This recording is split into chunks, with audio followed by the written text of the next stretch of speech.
speed. Tyron, you talked about route running. That's one of the things that I saw in your game, especially when watching L22. 7, 8, 9 makers are easy. When you come around those shallow crossing digs and those kinds of routes, you're really not taking any false steps there. Where do you learn that, and how much has that helped mold your game as an all-around player on both the short, intermediate, and deep game?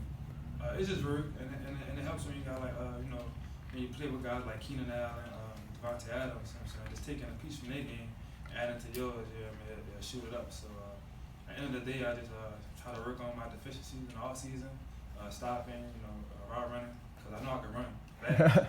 But at the end of the day, it's about getting open. Tyron, we've watched